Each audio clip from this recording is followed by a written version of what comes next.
আসসালামু আলাইকুম। আজকে আমরা দেখব মানে খুব সহজে কিভাবে আমরা অ্যাডজেক্টিভ চিনতে পারি যে কোনটা অ্যাডজেক্টিভ সেটা নিয়ে আলোচনা করব। কারণ এই বিষয়টা নিয়ে কিন্তু আমাদের অনেক সমস্যা হয়, কোনটা অ্যাডজেক্টিভ অথবা কোনটা নাউন, এই বিষয়গুলো আমরা চিনতে পারি না সহজে। সো আজকে আমি খুব একটু ভিন্নভাবে মানে খুব সহজভাবে দেখিয়ে দিব যে আপনারা কিভাবে অ্যাডজেক্টিভতে চিনতে পারবেন। এবং এর পরের টিউটোরিয়ালে দেখাবো হচ্ছে পরপর যদি দুই তিনটা অ্যাডজেক্টিভ একসাথে বসাতে হয়, সো কোনটা আগে বসবে এবং কোনটা পরে বসবে এই বিষয়টা পরে টিউটোরিয়ালে ক্লিয়ার করব। আর আজকে দেখাবো হচ্ছে অ্যাডজেক্টিভ চেনার উপায়। চলুন তাহলে আমরা আমাদের মূল টিউটোরিয়ালটি শুরু করি।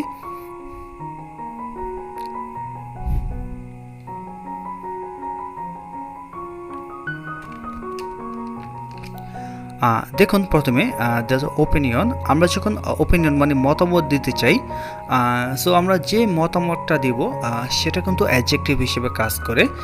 যেরকম আমি যদি বলতে চাই কোনো একটা জিনিস খুবই চমৎকার, মানে এক্সিলেন্ট, সো এক্সিলেন্টটা কি অ্যাডজেক্টিভ, মানে আমি যে মতামতটা দিচ্ছি সেটা, সো এটা কি চমৎকার, এক্সিলেন্ট, তো এক্সিলেন্টটা কি অ্যাডজেক্টিভ।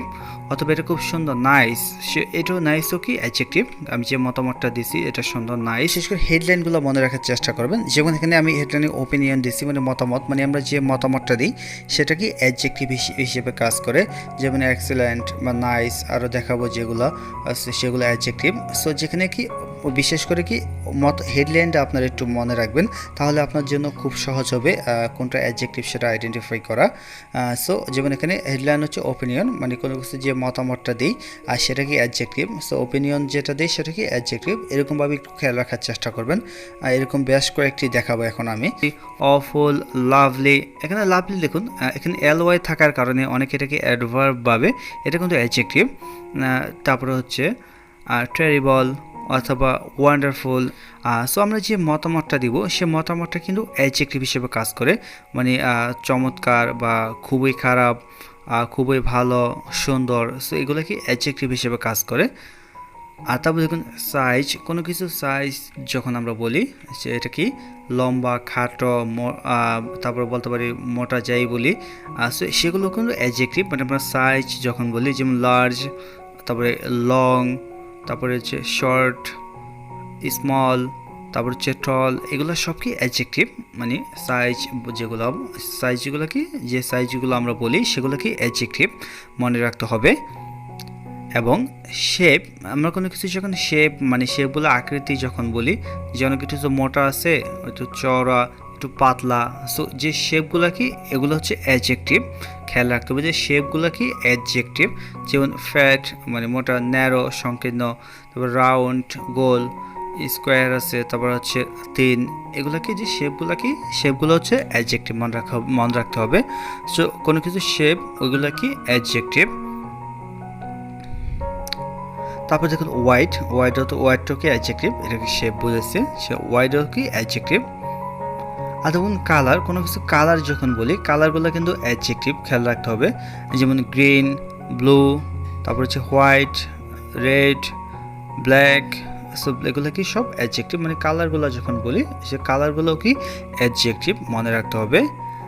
আর তারপর দেখুন অরিজিন, মানে কোনো কিছুর উৎপত্তি যেখানে, যেমন American, Bangladeshi, British, Italian, Indian, এগুলো কি অ্যাডজেক্টিভ। এগুলো আবার নাউন হিসেবে ব্যবহৃত হয়, যখন নাউন হিসেবে ব্যবহার করি এগুলোকে, সেগুলো কি, যেমন আমেরিকান মানে কি, যখন নাউন হিসেবে ব্যবহার করে মানে আমেরিকার লোককে বুঝাইছে, আমেরিকার বসবাসকারী কোনো লোক, আমেরিকার নাগরিককে বোঝায়। আর যখন আমরা অ্যাডজেক্টিভ হিসেবে ব্যবহার করি এগুলাকে, মানে আমেরিকার বা বাংলাদেশি বা ওই দেশ সম্পর্কিত কোনো প্রোডাক্ট, পোশাক, খাদ্যদ্রব্য, এগুলো বোঝায়। যেমন it is an American product, সেটা কি আমেরিকার প্রোডাক্ট, সেক্ষেত্রে আমেরিকানটা কি অ্যাডজেক্টিভ হিসেবে ব্যবহৃত হয়েছে। সো অরিজিন দেখুন American, Bangladeshi, British, Italian, Indian, এগুলো কি আমরা অ্যাডজেক্টিভ হিসেবে ব্যবহার করি, যদিও এগুলোর আবার নাউনও আছে, নাউন ফর্মও আছে।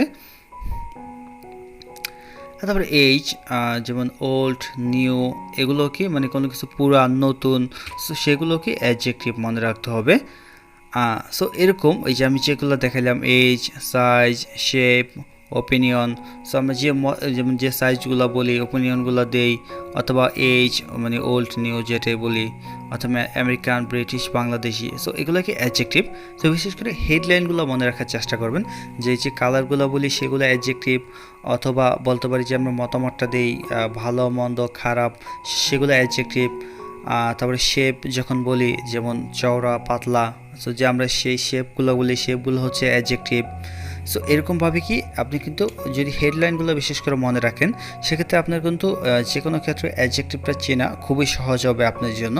সো এরকমভাবে কি প্র্যাকটিস করবেন, তাহলে দেখবেন ধীরে ধীরে আপনার অ্যাডজেক্টিভ চেনার যে সমস্যা আছে সেটা কিন্তু সমাধান হয়ে যাবে ইনশাল্লাহ।